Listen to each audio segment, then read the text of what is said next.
kami sedang memenuhi tugas lingkungan bisnis, yaitu mengamati sebuah produk di Indonesia maupun internasional dari PT Sido Muncul, yaitu tolak angin. Perkenalkan, nama saya Hilma Fauzia, NIM-nya 511201242. Perkenalkan, nama saya Diska Haryanti, NIM-nya 511201241.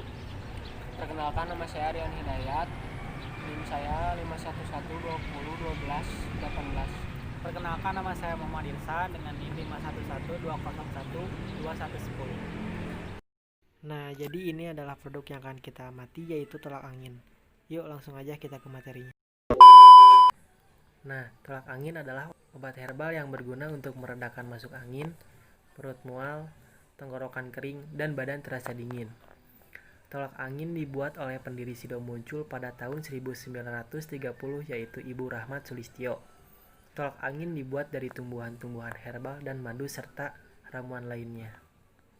Nah, bahan aktif dari tolak angin ini yaitu seperti cengkeh, jahe, adas, dan kapulaga. Nah, konsumen utama dari tolak angin yaitu seperti di Indonesia, Malaysia, dan Hong Kong. Nah, di sini juga ada jargon-jargon dari tolak angin. Salah satunya yaitu orang pintar minum tolak angin. Siapa sih yang gak kenal dengan jargon tersebut? Pasti udah banyak, seperti di siaran TV yang iklan, pasti banyak udah muncul kan. Nah, di sini juga ada sejarah tolak angin. Nah, tolak angin ini adalah jamu legendaris 88 yang bertempat di lingkungan Masjid Huda, Langgar Duur, serta bangunan rumah tua di Kota Gede, Yogyakarta. Direktur dari PT Sido Muncul Tbk yaitu Irwan Hidayat dan Maria Hidayat selaku Vice Direktur of PT Sido Muncul. Tolak angin ini yaitu produk lama yang diformulasikan pertama kali tahun 1930 oleh neneknya. Nah, sebelum tolak angin ini dikenal oleh masyarakat, tolak angin ini pertama dilakukan dan dibuat untuk kepentingan anak-anaknya yang sakit. Terus pada tahun 1940, dia punya toko seperti toko jamu. Produk pertama tolak angin dalam bentuk godokan, cara minumnya direbus dulu. Nah, pada tahun 1952, mendirikan Sido Muncul dan membuat dalam serbuk. Nah, bentuknya itu dalam serbuk dan dibuat supaya masyarakat bisa minum tolak angin.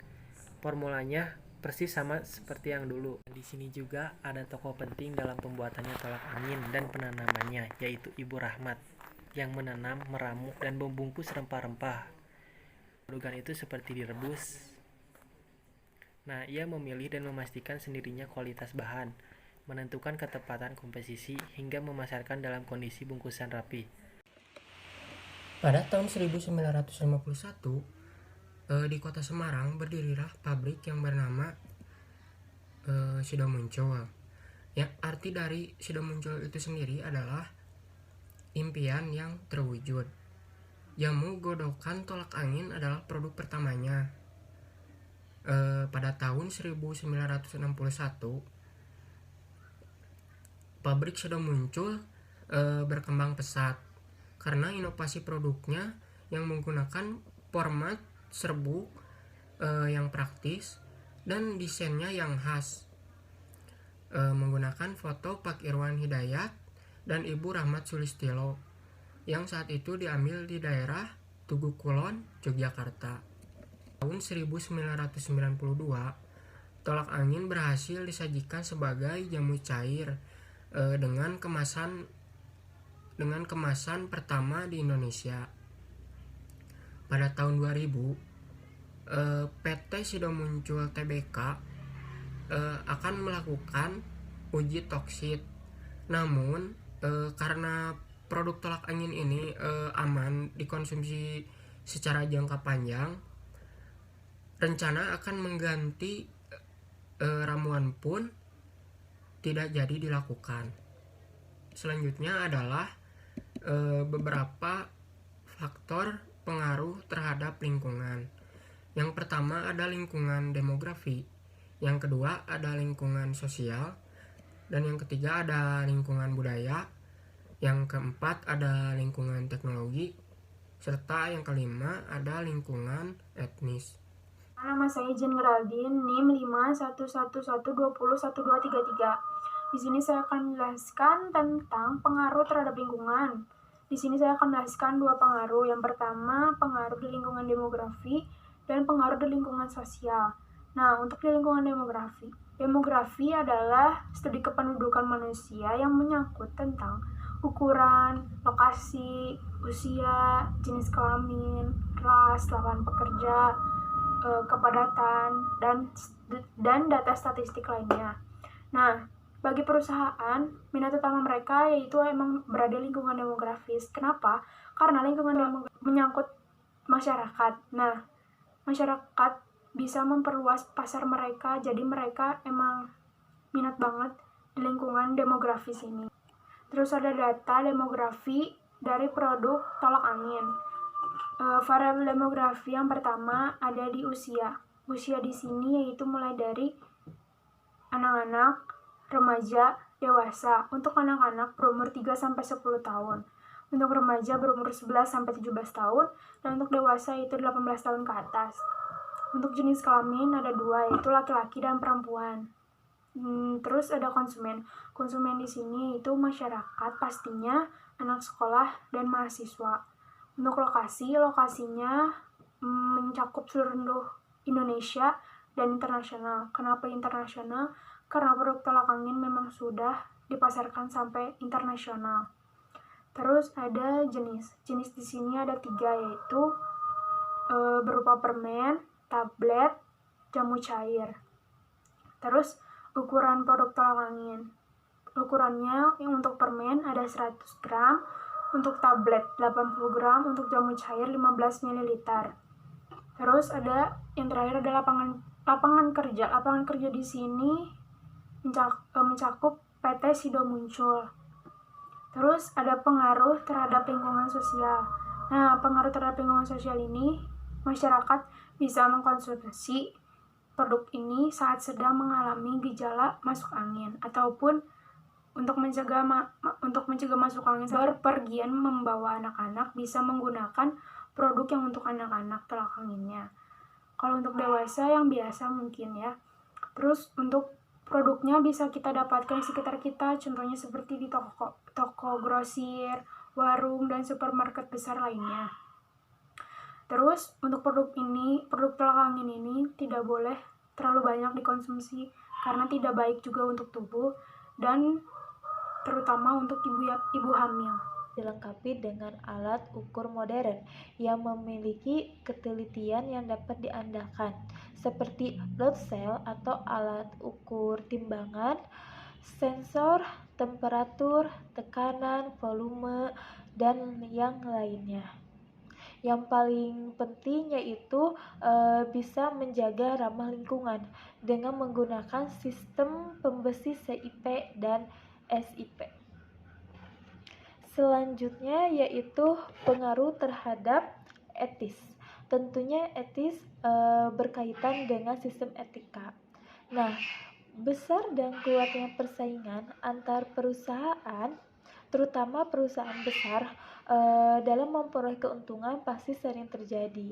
Tetapi pasti tentunya banyak sekali pelanggaran yang sering dilakukan. Nah, keadaan tersebut didukung oleh orientasi bisnis yang tidak hanya pada produk dan konsumen, tetapi lebih kepada menekankan pada persaingan, sehingga etika bisnis itu tidak lagi dapat diperhatikan dan akhirnya akan menjadi adanya praktek monopoli.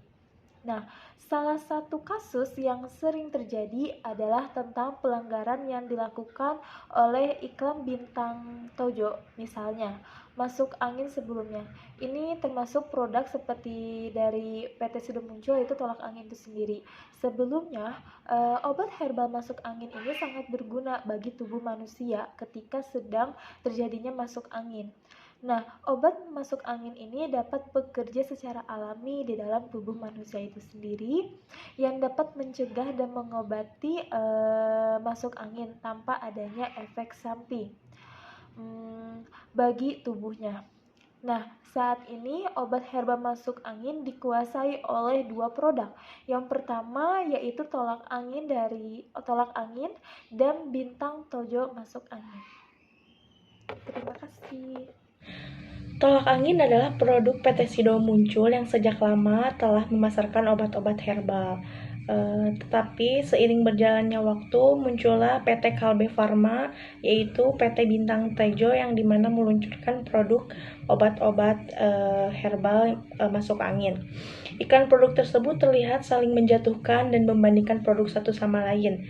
Terlihat jelas bahwa iklan Bintang Tejo masuk angin menyindir produk dan tolak angin dengan slogan orang bejo lebih untung dari orang pintar, sedangkan tolak angin sendiri memiliki slogan orang pintar minum tolak angin. Slogan ini ialah disindir oleh produk Bintang Tejo untuk tolak angin agar produk obat-obatan mereka lebih unggul dari produk lain. Jika dikaitkan dengan kode etika periklanan, iklan ini menyimpang dalam aspek etika tata krama dalam isi iklan. Seperti dalam pasal 58 standar program siaran KPI tahun 2012, maka ketentuan siaran iklan harus tunduk pada etika pariwara Indonesia. Iklan harus menghormati dan melestarikan nilai-nilai budaya Indonesia yang menjunjung norma kesopanan. Hal ini memberikan pengaruh buruk terhadap kelayakan terutama anak dan remaja. Siapa yang dirugikan dalam kasus ini? Dalam contoh kasus seperti ini, tentu saja yang akan dirugikan entah dari produk yang direndahkan atau disindir seperti tolak angin yang dirugikan atau Bintang Tejo juga yang dirugikan, karena dengan menjadi produk-produk lain ini akan membuat produk mereka terlihat lebih buruk di mata konsumen. Saran untuk kasus ini, seharusnya iklan ini tidak boleh dengan sengaja meniru iklan produk pesaing sedemikian rupa sehingga dapat merendahkan produk pesaing lainnya. Selain itu, tidak boleh menyindir atau membangunkan halayak karena dapat menyebabkan tidak dipercaya oleh orang lain dan tidak dipercaya oleh konsumen. Maka dari itu, bersainglah secara sehat dan kreatif. Kesimpulannya adalah banyak di antara kita para konsumen yang belum menyadari akan pengaruhnya negatif ditayangkan oleh para pengiklan lewat media yang sering mereka jumpai. Pengaruh negatif bahkan pelanggan dalam kode etik periklanan sangat banyak ditemukan dalam tayangan iklan ini berbagai media. Misalnya banyak iklan yang melanggar kode etika periklanan, salah satunya telah kami jelaskan dalam lembar sebelumnya. Ialah jika suatu hari nanti kita sebagai manajer perusahaan, strategi apa yang akan dilakukan dalam memenangkan persaingan di lingkungan domisili dan di lingkungan berdasarkan di poin B. Itu adalah strategi pertumbuhan atau growth strategi, di mana kita memperkenalkan fitur baru dan produk yang sudah ada.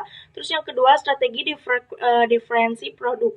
Melalui strategi ini, perusahaan dapat menggali secara strategis faktor-faktor pembeda produk dan jasa dari kompetitor. Diferensi produk dapat lahir dari bagaimana melakukan bisnis model, bagaimana membuat produk, atau menerapkan pendekatan pada layanan.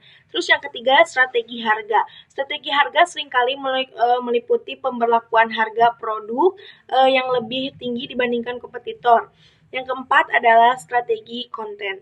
Strategi konten ini setidaknya akan melibatkan pengembangan konten, blog, email, marketing, media sosial, dan lain-lainnya. Yang pertama ada perkuat brand yang dimiliki. Jadi maksudnya kita punya brand. Nah, brand ini tuh harus nyantol di hati konsumen, di pikiran konsumen. Oh, terus mereka juga tahu konsumennya. Ya, harus tahu konsumennya, tahu keunggulannya. Terus lihat-lihat dari konsumen lainnya, mereka oh ya, ini barang ini bagus ya produknya, jadi mau beli terus. Yang kedua, mengetahui pesaing bisnis. Kita harus tahu pesaing bisnis kita. Gak usah yang cari yang jauh-jauh dulu, pasti sekitar kita yang warung-warung juga pasti itu adalah pesaing bisnis kita kan. Nah, harus aktif berpromosi. Ya, ini emang harus aktif berpromosi sebagai pebisnis yang memiliki produk yang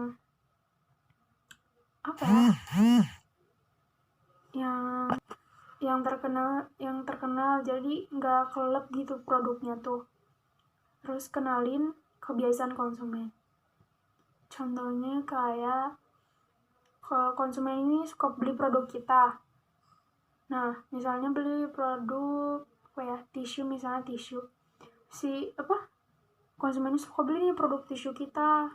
Terus misalnya sebulan sekali itu suka beli. Nah, kita sebagai yang pemiliknya, kita harus tahu kalau misalnya udah kehabisan nih stoknya, kita harus cepet-cepet ya, soalnya nanti bulan depan dia datang lagi gitu. Terus gunain internet marketing. Ini yang penting juga karena marketing melalui internet itu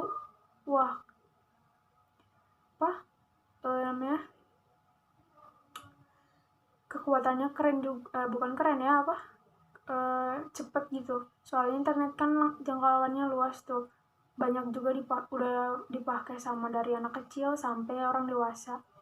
Pasti mereka juga kalau misalnya mereka ngeliat produk kita di internet, mungkin mereka suka, terus mereka beli dan mereka gunain dan mereka tertarik lagi sama produk kita kan. Terus perluas target pasar. Ya emang kita sebagai pebisnis harus perluas target pasar kita supaya gak di situ aja target pasar kita bisa nyampe ke internasional gitu. Yang ketujuh, jangan menjatuhkan pesaing. Ya, kita emang gak boleh menjatuhkan pesaing. Ya, karena gimana? Misalnya kita pesaing suatu perusahaan, terus kita dijatuhin sama mereka, gak enak kan pastinya.